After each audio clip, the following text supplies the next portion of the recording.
Olá, a paz do Senhor, seja bem-vindo a esta nossa aula abençoada da Palavra de Deus. Vamos falar hoje sobre bibliologia, o estudo da Bíblia Sagrada. E vamos iniciar com o que está escrito nos Salmos de número 119. Lâmpada para os meus pés é a tua palavra e luz para o meu caminho. Que coisa maravilhosa, né? Lâmpada para os meus pés e luz para o meu caminho. Comparando com o carro, seria farol alto e farol baixo, ou seja, iluminar para a gente ver o que está perto de nós, o que está ao nosso redor e ao mesmo tempo a gente poder ver longe, né? O farol alto, né? Poder ver coisas além. É isso que a palavra de Deus faz, né? Que a gente consiga enxergar melhor e ver as coisas espirituais que Deus quer nos mostrar. Mas eu vou começar com uma pergunta básica. O que é a Bíblia? É uma pergunta básica porque esse é um curso base, né? Basilar. E o que é a Bíblia? Bem, sendo bem objetivo, a Bíblia é a palavra de Deus. Porque é através da Bíblia que o Senhor se dá a conhecer aos homens. Isso se chama revelação divina. Revelação divina. E o que é essa revelação divina? Quer dizer que Deus, ele fala conosco através da Bíblia. Glória a Deus por isso, né? Lendo a Bíblia, você começa a conhecer o Senhor e a entender e a obedecer às orientações dele para a sua vida pessoal mesmo, sua vida particular mesmo. Ele começa a explicar para você através da Bíblia. E a Bíblia, vou mexer aqui mais na barra de rolagem para ficar melhor, vou aumentar aqui a letra para você entender melhor, né? Eu imagino que você já está com caderno e caneta e uma Bíblia, né? Se você não tiver, pause aí, busque um caderno e uma caneta, um caderno para estudar a Bíblia, né? Então, separe um caderno, separe uma caneta e uma Bíblia. Se você não tem, dê pausa e vamos começar, né? Arrumou? Porque vai melhorar o seu estudo, uma Bíblia, um caderno e uma caneta. Ok. E a Bíblia, eu vou anotar aqui, você pode anotar aí no seu caderno. Foi escrita por cerca de 40 pessoas. Numa aula próxima eu vou me aprofundar mais nesse assunto. Isso aqui é só a introdução. Então, 40 pessoas ao longo de 1500 anos escreveram os livros que compõem a Bíblia. Porque Bíblia é um conjunto de livros. Na sua maior parte, ela foi escrita, vou colocar aqui, foi escrita, na maior parte dela, né? Hebraico e grego. Hebraico e grego. Então, foi os dois idiomas principais na escrita da nossa Bíblia Sagrada. E se você tem uma noçãozinha, você sabe muito bem que o hebraico e o grego é muito diferente da nossa língua portuguesa, né? Então, apesar dos livros da Bíblia serem escritos por pessoas diferentes, em épocas bem distantes umas das outras, e depois unidos num só livro, esse que nós conhecemos, né? Essa compilação que nós conhecemos, nós podemos dizer que a Bíblia, com convicção, a Bíblia, ela é completa. A Bíblia é completa. Glória a Deus. Ela é completa, ou seja, ela não precisa, você não precisa de outro livro para te apresentar a revelação de Deus. Não tem nenhum livro que você possa colocar na mesma altura da Bíblia. Nem acima, nem de lado. Todos os outros livros que existem, todas as bibliotecas, em todos os lugares do mundo, eles estão abaixo da Bíblia. Por quê? Porque a Bíblia, já dizemos, é a revelação divina. Glória a Deus por isso, né? Glória a Deus por isso. Eu vou aqui inserir uma figura, uma imagem, porque ilustrações ajudam a gente a entender. Voltando a dizer, isso aqui é uma aula básica. Alguns vão dizer, mas professor, já sei. Ok, você pode pular para as próximas aulas, mas eu orientaria você, né, a acompanhar, porque sempre tem uma coisa assim que a gente relembra ou melhora a nossa compreensão. Então, a Bíblia é completa e a Bíblia ela é dividida em duas partes. O Velho Testamento, que vai de Gênesis a Malaquias, e o Novo Testamento, que vai de Mateus a Apocalipse. Então, a primeira parte, a maioria já sabe disso, ela é chamada de Antigo Testamento. Lembrando que essa aqui é uma aula básica, né? E alguns abreviam com AT. Ela é um total de 39 livros. Depois eu vou falar, preste atenção, a diferença da Bíblia católica para a Bíblia evangélica, protestante, tá? Porque há uma diferença, mas isso não vai ser a aula de hoje. Então, na Bíblia evangélica, o Antigo Testamento é 39 livros. Ok? 39 livros. A outra grande parte é o Novo Testamento, ou NT. Ela é um total de 27 livros. 27 livros. Nisso aqui, quando vocês verem a aula que fala sobre a diferença da Bíblia católica para a Bíblia evangélica, vocês vão ver que o Novo Testamento não tem diferença nenhuma. Tá? A mesma Bíblia católica tem 27 livros, igualmente como a Bíblia das editoras evangélicas. Ok? Você aprendeu então que as duas divisões da Bíblia são o Antigo e o Novo Testamento. Antigo e Novo Testamento, né? Você aprendeu que as duas divisões da Bíblia são essas.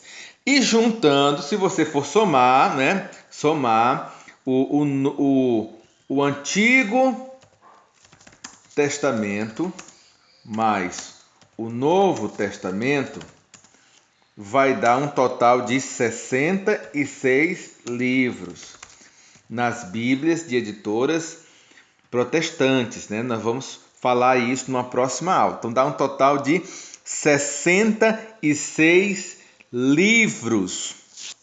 Um detalhe interessante, no entanto, é saber que estes 66 livros, eles não estão arrumados na data em que foram escritos. Não. A explicação para isso, uma das explicações, é que a ocupação de Deus não foi contar uma história, mas sim revelar o seu plano para salvar todos os homens. Então, ela não é porque o Gênesis está lá no começo que ele foi o primeiro livro a ser escrito. Não é assim que funciona a ordem. Vamos também se aprofundar isso numa próxima aula, né? Então, outra coisa, né? Cada livro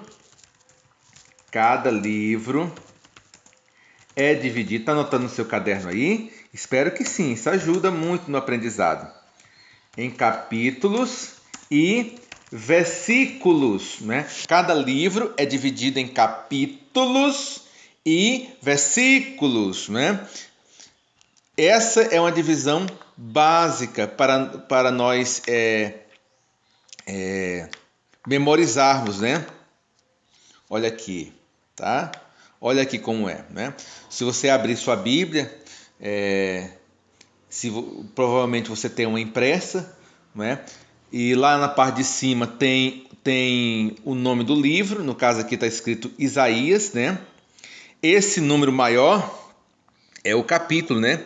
O número em tamanho grande, né? Aqui, ó, do lado esquerdo das palavras impressas, indica o capítulo. E o menor, a maioria já sabe, indica o versículo. Indica o versículo, né? Antes do início de cada capítulo ou de alguns grupos de versículos, você encontra também o título do assunto. Na maioria das Bíblias tem entre o nome do livro, no caso aqui Isaías, e o capítulo, no início de cada capítulo, uma frase na parte superior ao capítulo, dizendo o nome do assunto, também entre alguns versículos, né? Isso aí são subdivisões que algumas editoras fazem, né? Então é bom saber que os escritores da Bíblia, eles não escreveram seus livros separando os assuntos por títulos, não, capítulos, versículos, e nem usavam a pontuação como ponto e a vírgula. Você sabia disso? Não tinha nada disso, né? Nome do livro, capítulos, versículos, nada disso. Todos estes recursos foram adotados muitos anos depois. Para quê? Para facilitar a leitura e o estudo da Bíblia. Não fica muito melhor a gente dizer assim: abra sua Bíblia no livro tal, capítulo de número tal e versículo tal? Não fica mais organizado, mais fácil? Pois é. É para facilitar a nossa leitura e o nosso estudo das Sagradas Escrituras. Até aqui tudo bem? Ok, vamos para a frente. Então, as Bíblias, elas são escritas em diversas versões. Versões, professor? Sim. Alguém pode perguntar, e o que são? Vou até anotar aqui, se você quiser anotar no seu caderno de estudo de teologia, né? Se você não tiver, arrume, tá? É importante, você vai ver como vai melhorar o seu aprendizado. O que são as versões da Bíblia? O que são as versões da Bíblia? Então vamos lá, vamos responder essa pergunta. As versões, elas são resultantes de atualizações, vou até anotar essa palavra, atualizações, né, de uma tradução.